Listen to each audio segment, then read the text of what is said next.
Tuhan, kiranya ini menjadi satu doa kami dan komitmen kami, selamanya Engkau ku cinta Tuhan. Namun di dalam hari-hari kami kadang-kadang terlalu banyak hal yang menggeser cinta kami kepada Engkau. Kami mungkin saja lebih cinta pada pekerjaan kami lebih cinta kepada hobi kami cinta kepada hal-hal yang duniawi Tuhan. Ya Tuhan, topang kami dan tolong kami, dan biarlah kebenaran firman Tuhan juga hari ini boleh menghibur, menguatkan kami, dan membawa kami makin hari makin cinta Tuhan. Berkati setiap kami. Di dalam nama Tuhan Yesus Kristus, kami mau mendengarkan firman Tuhan dan kami mau responi dengan tepat juga. Berkati juga hamba yang menyampaikan kebenaran firman Tuhan.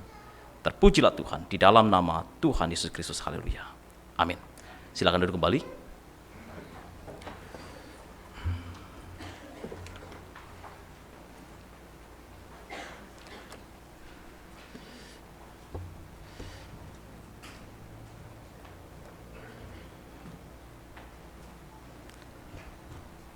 Shalom semuanya. Ya, kita bersyukur kepada Tuhan sekali lagi untuk hari di mana kita boleh memperingati hari kenaikan Yesus Kristus. Ya, mungkin ada rekan-rekan kita yang mungkin hari ini berlibur, tetapi kita terlebih dahulu bisa beribadah dan habis ini kita bisa bersama dengan keluarga mungkin ya, makan atau piknik ke Curup, ya ini paling terdekat ke Curup ya, pokoknya Curup.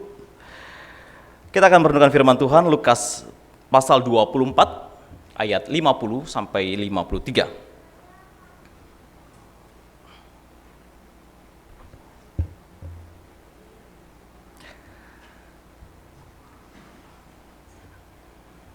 Kita akan membaca bersama-sama Lukas pasal 24 ayat 50 sampai 53.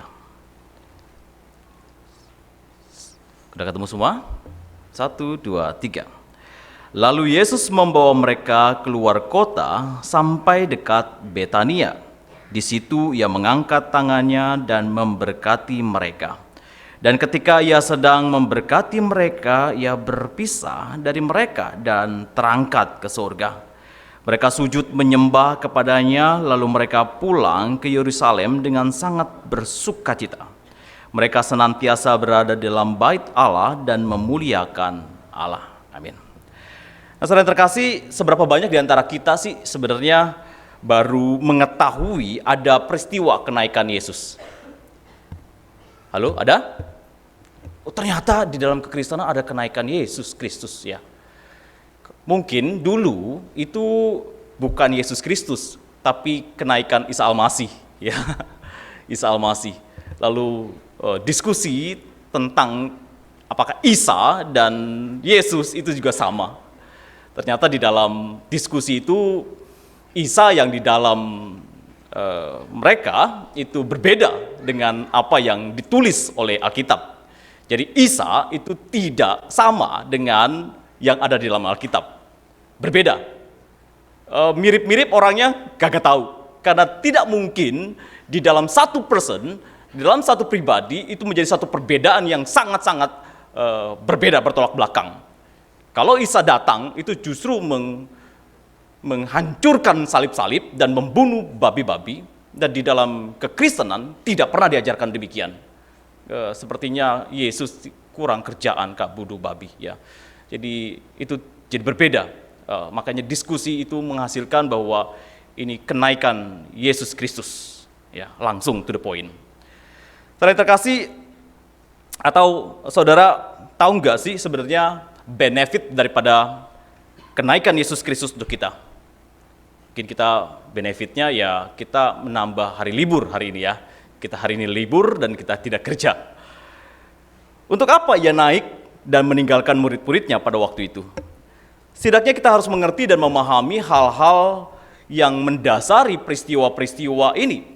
Sebab saya khawatir kita sebagai orang Kristen malahan tidak mengetahui peristiwa kenaikan Yesus Kristus.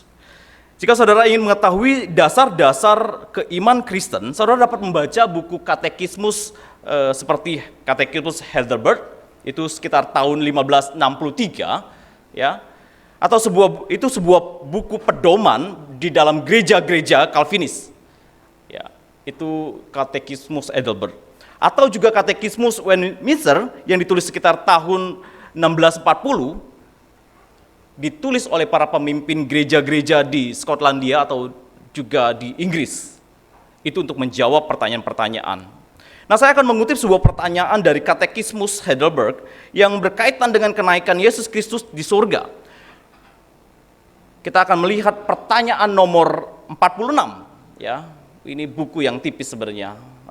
Ada 90-an pertanyaan lalu kemudian dijawab. Pertanyaan pertama di nomor 46, apa arti naik ke surga menurut saudara? Nah, dijawab di situ bahwa di depan mata murid-muridnya Kristus terangkat dari bumi naik ke surga dan bahwa dia berada di sana untuk kebaikan kita sampai dia datang kembali untuk menghakimi orang yang hidup dan yang mati. Ini mirip-mirip dengan pengakuan iman rasuli, ya. Lalu pertanyaan kedua mengenai tentang kenaikan di 47. Pertanyaan 47. Bukankah Kristus menyertai kita sampai pada akhir zaman sebagaimana telah dijanjikan kepada kita? Lalu jawabannya adalah Kristus adalah manusia sejati dan Allah sejati. Dia Allah sejati dan manusia sejati. Menurut tabiat kemanusiaannya, dia tidak ada lagi di atas bumi. Memang secara tabiat dalam kemanusiaannya, Yesus tidak ada di bumi. Tetapi menurut kealahan, kemuliaan, anugerah, dan rohnya, dia tidak pernah atau never absent di dalam meninggalkan kehidupan kita. Tidak pernah. Dia ada selalu bersama dengan kita. Pertanyaan 48, tetapi jika kemanusiaannya itu tidak terdapat di segala tempat bersama dengan kealahannya, bukankah kedua tabiat Kristus itu terpisah dari satu dengan yang lainnya? Jawabannya adalah, sekali-kali tidak. Kealahan itu tidak dapat dikurung oleh apapun dan hadir di segala tempat. Ini omnipresent, ya. Oleh karena itu, kealahan itu memang berada di luar kemanusiaan yang telah dikenakannya, namun berdiam juga di dalamnya dan tetap bersatu dengannya menjadi satu pribadi. Bingung kita, ya. Kealahannya, karena memang kita cuma hanya tahu 100%, 100%. Tapi kalau bagaimana kalau 100% manusia, 100% Allah?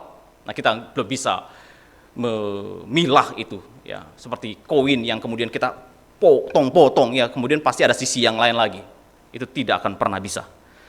Nah, jemaat yang sekalian, setelah Yesus bangkit dari kematian, setidaknya 10 kali ia menampakkan diri kepada murid-murid dan kepada orang banyak di berbagai tempat. Ketidakpercayaan akan Yesus yang mati itu menjadi sirna karena kebangkitannya itu bukan omong kosong. Kebangkitan, sehabis kebangkitan, lalu kemudian dia menampakkan diri, dia hadir, dan dia bukan hantu yang tidak bisa diraba, karena Thomas membuktikan culuk, ya, lalu kemudian tusuk lambungnya. Ia bukan hantu yang tidak bisa diraba yang kemudian, aduh, kayaknya dia bukan, ya, gitu, ya. Dan dia menampakkan diri kepada orang banyak, dan dalam Kisah Para Rasul dicatat bahwa orang banyak itu masih hidup dan masih bisa kamu tanyakan kebenarannya. Ini bukan cerita bohong. Dan kemudian Petrus, kemudian juga murid-murid bersama-sama makan ikan dengan Yesus. Ini membuktikan bahwa ada kebangkitan dan ini bukan halusinasi bersama-sama. Truth, ya. Jadi ini memang kebenaran. Setelah kurang lebih 40 hari dari kebangkitannya dan pekerjaan keselamatan yang sudah dilakukan selesai di bumi ini, lalu waktunya ia kembali ke markas bersama dengan Bapa. Ia kembali bukan artinya istirahat atau pekerjaan keselamatan selesai, bukan. Tapi pekerjaan keselamatan dikerjakan sampai kedatangan Kristus yang kedua kali, yang ditandai dengan pembaharuan langit dan bumi yang baru. Ya. Nah, ketika baginya untuk meninggalkan pelayanannya di bumi ini, dia membawa para murid, di Kisah Para Rasul 1 ayat 12 dikatakan di Bukit Zaitun, dibawa murid-murid keluar kota. Setelah bercakap-cakap dengan mereka, di situ ia mengangkat tangannya dan memberkati mereka. Dan ini tema kita.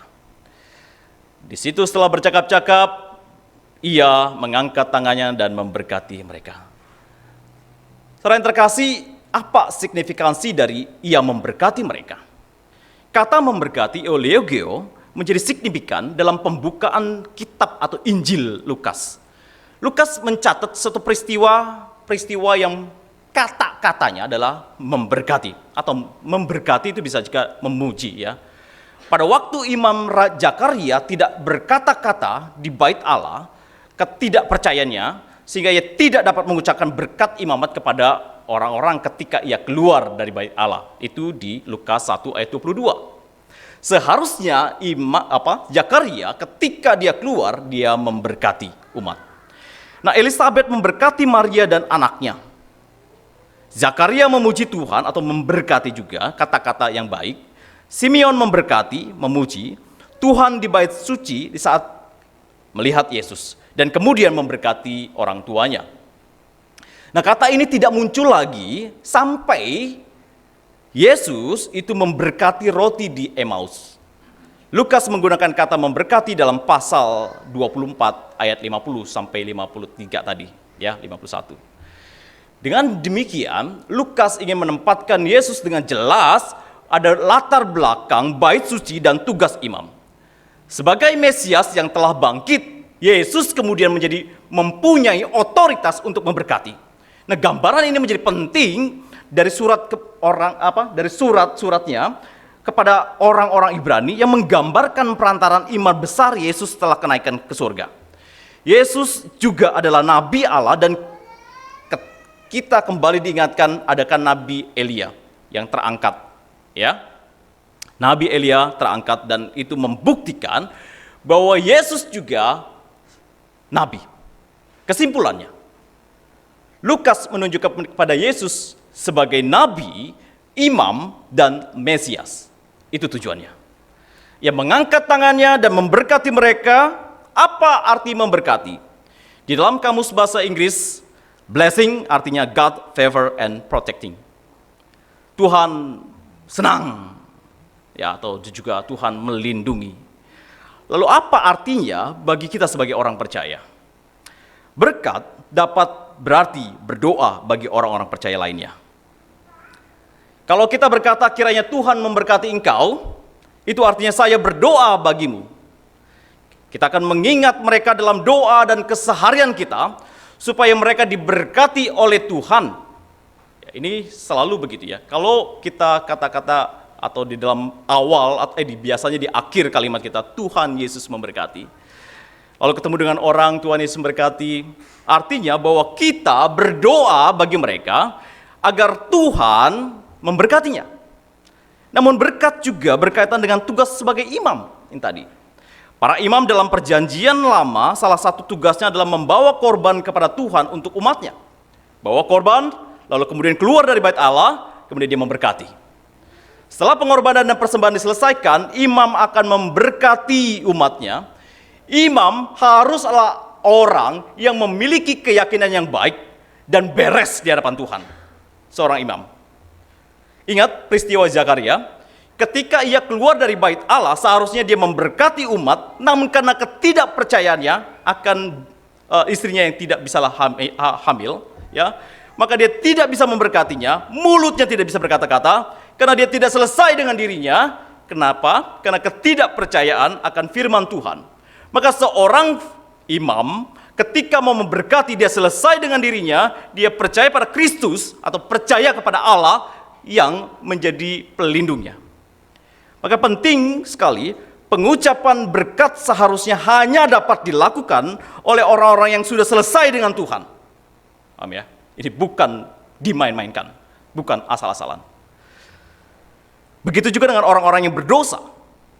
Hanya bisa diberkati jika dosa-dosa mereka telah diampuni melalui pengorbanan Kristus. Korban dibawa waktu di bait Allah, kemudian ada berkat Tuhan.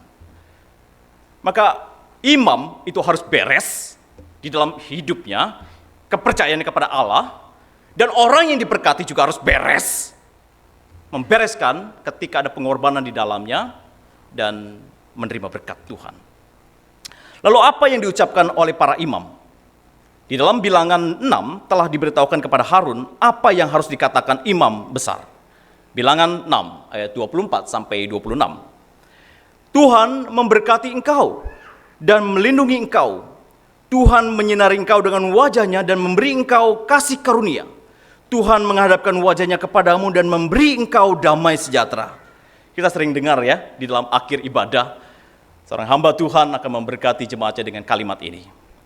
Tuhan yang setia di dalam perjanjiannya memberkati dan melindungi engkau. Ia meyakinkan bahwa Tuhan protection umatnya. Protection, perlindungan, bukan berarti meniadakan kesulitan atau yang mengganggu hidup kita. Jaminan itu bukan berarti menandakan tidak ada masalah sebagai orang Kristen. Wah, orang-orang Kristen harus kaya semuanya. Tidak. Orang-orang Kristen harus sehat semuanya. Tidak. Protection-nya adalah jaminan keselamatan pribadi kita. Saya rasa ya, mobil yang di parkiran rata-rata di protection dari MAG, begitu? Enggak juga ya. Kalau belum, mohon hubungi Mas Eko. Ini promosi Mas Eko, bagi 2 ya. Protection dijamin begitu ya. Bukan berarti mobil itu tidak akan mengalami gesekan. Tabrak menabrak itu adalah sesuatu yang potensial di dalam jalanan ya, di dalam kehidupan berkendara. Sebaik-baik apapun kita bawa kendaraan, mungkin kita tidak menabrak, tapi kita mungkin punya potensi ditabrak. Oke? Mungkin tidak kita menggesek dia, tapi mungkin saja kita digesek mobil kita dengan orang lain. Artinya di dalam dunia orang jahat, di dunia jahat ini, di dalam keberdosaan dunia orang berdosa, di dunia yang tercemar oleh dosa, maka potensi untuk masalah itu tetap ada. Meskipun kita sudah beribadah kepada Tuhan dengan segenap hati, masalah itu tetap ada. Tapi mungkin artinya bahwa kalau begitu kita nggak usah ansuransikan mobil kita, begitu? Tidak. Tetap saja kita ansuransikan. Nah, dia ansuransikan, kemudian apakah kita kemudian kalau sudah dijamin, kalau begitu gue mau tabrak-tabrakin, gue mau coret-coretin. Wah, ini resiko, ini tidak boleh. Ya, ini tidak dalam syarat-syarat tertentu ya. Mas Eko pasti tidak akan menjamin hal itu. Bapak Ibu yang terkasih, ketika kita sudah dijamin keselamatan kita, bukan berarti kita boleh sembarangan melakukan banyak dosa, lalu kemudian kita berkata, udah dijamin keselamatan kita. Omong kosong itu.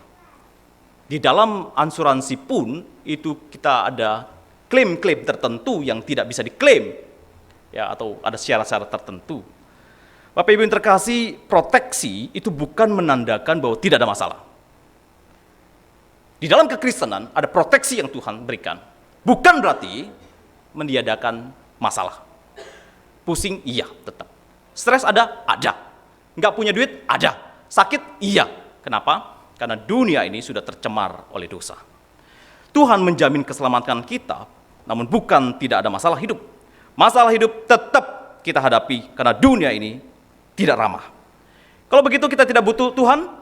No. Kita justru butuh Tuhan. Ada orang yang berkata, kalau begitu nggak usah ke gereja, karena masalah tetap ada kok. Kalau masalah tetap ada, ngapain butuh Tuhan? Tidak, kita tetap butuh Tuhan. Dan kita justru membuktikan bahwa kita sangat-sangat butuh Tuhan. Kenapa? Karena kita rentan jatuh. Karena kita rentan di dalam sebuah masalah. Maka harusnya kita punya keyakinan bahwa Tuhan jamin kita untuk memperbaiki kehidupan kita. Maka serusak apapun diri kita, serusak apapun kita, datang kepada Tuhan dan masuk bengkel resmi, ya, yaitu Tuhan yang memperbaiki hati kita, memperbaiki hati pikiran kita. Hal-hal yang mungkin saja kita lakukan yang seakan-akan kayaknya gak bisa beres, tapi Tuhan yang akan bereskan itu. Amin. Tapi ikutan dong di dalam syarat-syarat tertentu, ya, ketentuan berlaku. Lalu jemaat sekalian, kalau kita menyampaikan berkat Allah kepada orang lain, kita juga harus meyakinkan diri kita akan kecukupan akan pemeliharaan Tuhan. Ada orang yang asal-asalan ngomong, Tuhan Yesus berkati ya, tapi padahal hidupnya brengsek luar biasa. Dan dia juga tidak percaya bahwa Tuhan pelihara hidupnya. Hati-hati.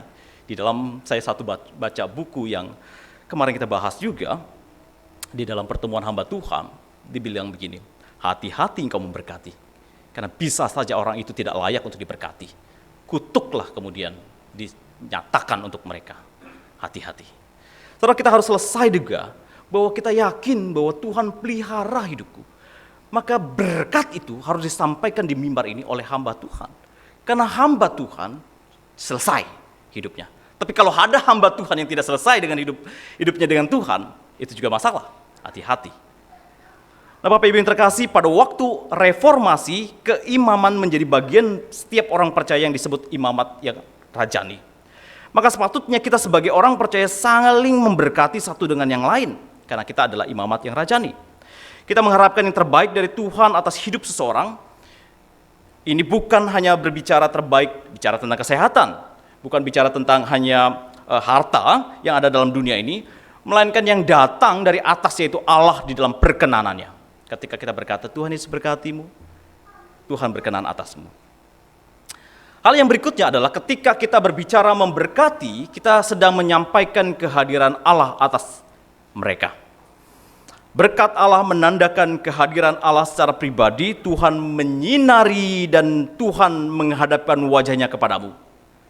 Wajah itu identik dengan kepribadian seseorang. Saat seseorang tersenyum sama kita, itu menandakan paling tidak kepribadian orang itu ramah.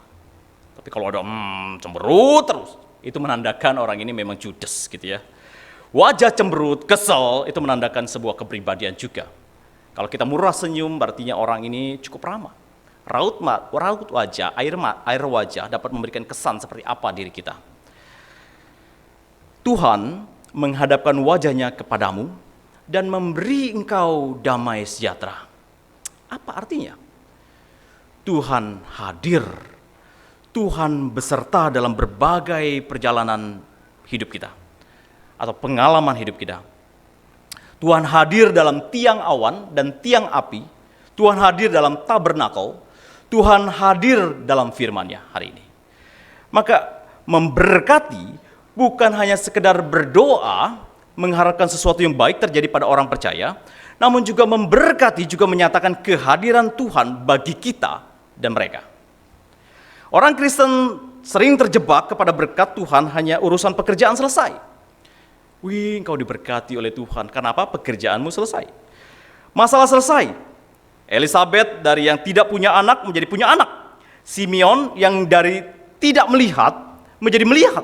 Zakaria yang dari bisu menjadi membuka kembali suaranya untuk memberkati. Berkat bukan hanya berbicara dari tidak ada menjadi ada. Dari tidak ada uang menjadi banyak uang. Bukan. Dari yang namanya, aduh kok bodoh banget, lalu kemudian jadi pinter. Bukan itu juga. Ketika Tuhan Yesus memberkati mereka dalam peristiwa kenaikan, Ia mengangkat tangan dan memberkati mereka, namun peristiwa ini tidak lazim. Kenapa? Ketika Ia memberkati mereka, lalu mereka berpisah. Mereka berpisah. Ada apa ini? Apa yang terjadi? Bukankah berkat itu adalah menandakan sebuah kehadiran? Tapi justru Yesus terpisah dengan mereka. Harusnya bersama-sama dengan mereka. Mengapa terangkat ke surga? Ya, ini adalah sesuatu yang tidak lazim. C.S. Lewis di dalam bukunya The Four Loves menuliskan ada satu perbedaan pertemanan dengan suami istri. Friends side by side, but lovely face to face. Teman itu ya cuma berdampingan saja, ya kiri kanan, ya. Tetapi orang yang kita kasihi itu face to face, wajah ketemu dengan wajah. Tuhan menghadapkan wajahnya kepadamu karena engkau dan saya adalah mempelai wanitanya. Dan pemazmur di dalam kesendiriannya pernah berteriak kepada Tuhan dalam Mazmur 131, ya. How long, O Lord, will you forget me forever? How long will you hide your face from me? Apa menyembunyikan wajahmu? Wajah menjadi penting bagi setiap kita, bukan? Kalau kita bicara dengan lawan bicara lalu kita bilang berpaling, gitu ya. Itu artinya bahwa engkau tidak sedang ramah kepadaku. Yosia sudah begitu ya. Kalau dia sudah marah dengan saya, wih sedap ya. Dan DDL juga begitu tadi malam. Ketika Dede, wih, artinya sudah memalingkan mukanya dan sedang marah. How long? Dan pemazmur berteriak, balikin dong mukamu, face to face, berhadapan denganku. Tuhan Yesus memberkati mereka dan setelah itu mereka meninggalkan mereka. Namun yang menarik lagi, ketika Tuhan Yesus memberkati mereka, lalu Yesus terangkat, reaksi murid-murid apa? Apakah murid-murid berteriak, dasar omong besar, katanya memberkati, katanya mau hadir bersama denganku. Ya. Ngomel-ngomel, ditinggalkan Yesus. Seperti anak kecil yang merengek, kejar gitu ya, karena ditinggalkan orang tuanya pergi. Harusnya begitu reaksinya kalau kita ditinggalkan. Mengapa reaksinya tidak ngambek di sini? Dikatakan apa? Dan ketika ia sedang, ayat 51, dan ketika ia sedang memberkati mereka, ia berpisah dari mereka dan terangkat ke surga. Mereka sujud menyembah kepadanya. Lalu mereka pulang ke Yerusalem dengan sangat bersukacita. Wah, harusnya ngambek, ya, harusnya ngambek. Itu logikanya, ya. Mengapa reaksinya tidak ngambek? Mengapa reaksinya tidak berkata, katanya kalau ada berkat Tuhan, kenapa meninggalkanku? Katanya kalau ikut Tuhan segala sesuatunya baik-baik saja. Mengapa kalau ada berkat Tuhan, kenapa hidupku kok nggak punya uang ya? Kenapa? Apakah reaksinya begitu? Ngomel-ngomel? Tidak. Ayat 52 dikatakan mereka sujud menyembah kepadanya. Lalu mereka pulang ke Yerusalem dengan sangat bersukacita. Disinilah kita merenungkan secara mendalam dengan dikaitkan pada sejarah keselamatan yang Kristus telah kerjakan mulai dari kelahiran, kematian, lalu kebangkitannya. Sewaktu ia memakai jubah jasmani atau tubuh jasmani, dia tidak dapat berada di beberapa tempat. Ketika dia menampakkan diri kepada murid-muridnya, dia bertemu di Galilea, dia bertemu di Yerusalem, dan sebagainya.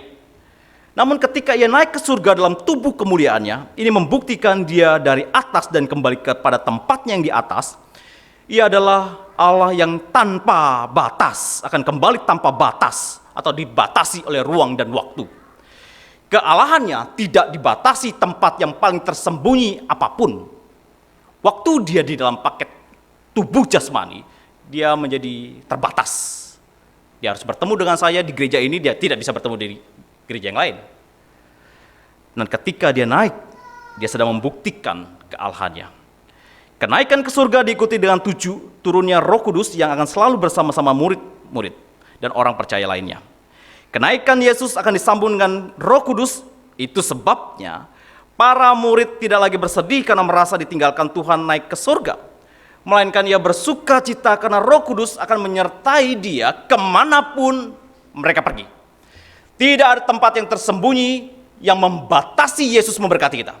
Kehadiran Yesus tidak dibatasi oleh satu tempat yang gelap sekalipun. Tuhan hadir di situ. Kesedihan apapun Tuhan tahu. Dimanapun kita berada, Tuhan tahu. Kalaupun tidak ada sinyal, Tuhan hadir di situ. Disitulah maka mereka tahu dan sadar bahwa Tuhan akan menyertai mereka. Tidak lagi dibatasi oleh tempat Yerusalem atau Galilea dan sekitarnya. Karena sekarang penyertaannya bukan tubuh yang terbatas, melainkan roh yang dapat melampaui ruang dan waktu. Di situ kita bersyukur pada Tuhan. Maka pada waktu Tuhan Yesus memberkati murid-muridnya, ia memberkati secara presli atau keimaman yang bukan berdasarkan Imam Harun, melainkan Melkisedek. Di dalam Ibrani ayat 7, pasal 7 ayat 2, Melkisedek itu terbentuk dari dua kata Ibrani yang berarti adalah raja dan kebenaran. Dan Kristus Yesus memakai aturan Imam Melkisedek yang forever, selama-lamanya. Sebab itu, ada jaminan yang tanpa batas dan tidak kadaluarsa. Ini menjadi kesukacitaan kita, bukan? Amin. tanpa batas, tanpa ada namanya kadaluarsa. Tidak ada. Kenaikan ke surga, dia akan berdoa bagi kita dan menjadi pendoa syafaat kita. Sekarang dia menjadi kingly priesthood adalah raja yang punya raja, imam, dan juga Mesias yang duduk di samping Bapa. Kehadirannya tidak dibatasi dan tidak terbatas oleh apapun. Itulah yang menjadi penghiburan dan sukacita bagi para murid. Meskipun secara tubuh, ia tidak bersama-sama dengan murid, namun secara roh, ia menemani dan bersama dia senantiasa. Lalu apa yang dapat kita renungkan di dalam tema ini? Yaitu ketika kita berkata, ya, hal-hal yang saya dapat simpulkan, yaitu ketika kita berkata kepada orang percaya lainnya, Tuhan Yesus memberkatimu, maka sekali lagi kita menaruh doa kepada orang tersebut untuk berjalan di dalam Kristus Tuhan. Oke ya. Ketika kita berkata Tuhan Yesus berkati ya, contoh, artinya bahwa hidupku harus berjalan bersama dengan Tuhan. Kalau kita berkata diberkati Tuhan, maka kita sedang mengharapkan Tuhan hadir dalam kehidupanmu. Jadi ini bukan sesuatu kalimat-kalimat yang basa-basi, bukan kalimat-kalimat yang kemudian tanpa makna. Dan ketika kita berkata bahwa Tuhan Yesus memberkatimu, maka engkau juga harus mengoreksi dirimu, apakah engkau beres kepercayaanmu kepada Tuhan. Jangan sampai engkau berkata Tuhan Yesus memberkatimu, cuman hanya karena memang semuanya pakai. Orang Kristen biasa gunakan itu. Tapi apakah kita beres kepercayaan kita kepada Tuhan? Apakah kita percaya bahwa Tuhan yang berdaulat juga dalam hidup kita? Apakah kita juga tahu, yakin benar bahwa Tuhan pelihara hidup kita? Kalau nggak yakin, koreksi dulu deh, evaluasi dulu, ya. Yang berikutnya, kita tidak hanya mengharapkan dari kekurangan menjadi ada ketika Tuhan Yesus berkatimu. Ya, kita mengharapkan yang kurang lalu ada, dari ada kemudian menjadi kelimpahan, bukan sekedar itu, bukan. Ketika kita melihat cara penampilan seseorang tidak mempunyai masa depan, ya gereja seakan-akan juga bergelut dalam konflik yang terus-menerus. Kita melihat ya secara mata rohani kita. Namun ingat, kita harusnya dapat melihat dengan mata iman bahwa di dalam masalah itu tetap ada kehadiran Tuhan. Ada orang-orang yang mungkin saja anak-anak yang kelihatannya madesu, masa depan suram, ya. Gereja ada masalah, namun angkatlah tanganmu memberkati gereja dan mengundang Tuhan Yesus hadir untuk orang itu. Orang yang mungkin saja kita menganggap bahwa tidak ada masa depan orang ini. Kok kayaknya orangnya begini? Tapi angkat tanganmu dan berkati dia agar Tuhan hadir dan mengubahkan hidup mereka. Angkat tanganmu ketika ada masalah dalam gereja, karena gereja juga kumpulan orang-orang berdosa. Angkat tanganmu berkati gereja ini. Agar apa? Agar kehadiran Tuhan juga dinyatakan dan mengubah setiap kita di dalam gereja ini. Kalau ada musuhmu, berkati mereka. Biarkan Tuhan hadir dalam hidupmu. Jangan kutuk yang keluar dari mulutmu. Jangan mematikan. Karena kita harus melihat jika ada Tuhan, pasti ada pemulihan. Amin. Jangan hakimi. Jangan hakimi. Saudara, saya pernah dihakimi seseorang karena saya nggak punya masa depan yang baik. Keluargaku nggak kaya, ya. Saya juga bukan orang yang pintar-pintar banget. Ada orang, ngapain kamu? Henry itu nggak punya masa depan. Ya, aku belajar untuk hal ini. Jangan menilai orang dari fisik atau kelihatannya ini kayaknya nggak punya masa depan. Berkati dia dan biarlah Tuhan pakai hidupnya. Amin. Gereja ini juga demikian. Kelihatannya kadang-kadang susah banget. Yang ini kenapa saya buat begini ya? Acak-acakan. Kenapa? Karena saya tahu kehidupan 10 tahun ini juga nggak gampang, teman-teman. Gereja ini juga nggak gampang untuk terus. Tapi Tuhan pimpin.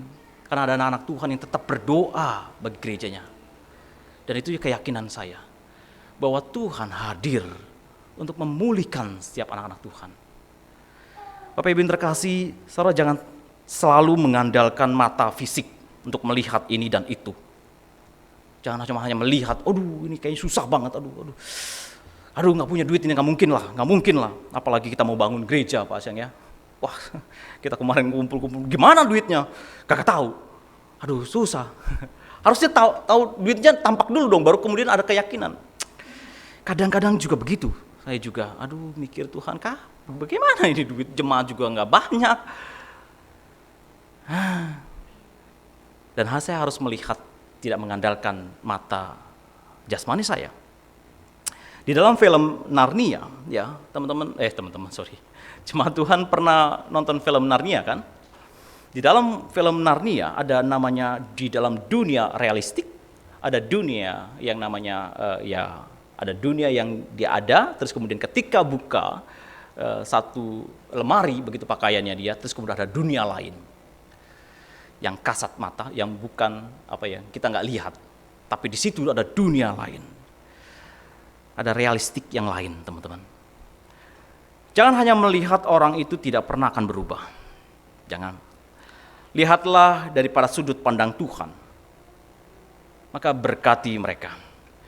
Jangan melihat masalah demi masalah yang terjadi sehingga kita mati tak berdaya.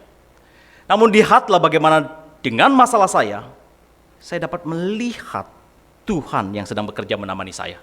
Amin. Jangan melihat orang yang menyakitimu itu sebagai penghambat karirmu. Memang benar nyebelin banget, tahu nggak? Sangat nyebelin sekali. Kadang memang sangat menyebalkan. Namun angkat tanganmu, berkati dia agar kehadiran Tuhan dinyatakan bagi dirinya. Itu yang sering kali saya coba lakukan. Jangan anggap enteng berkat Tuhan atas dirimu. Bapak Ibu yang terkasih, biasanya kalau mau selesai ibadah, ada doa berkat. Kita sudah mulai WA, makan di mana?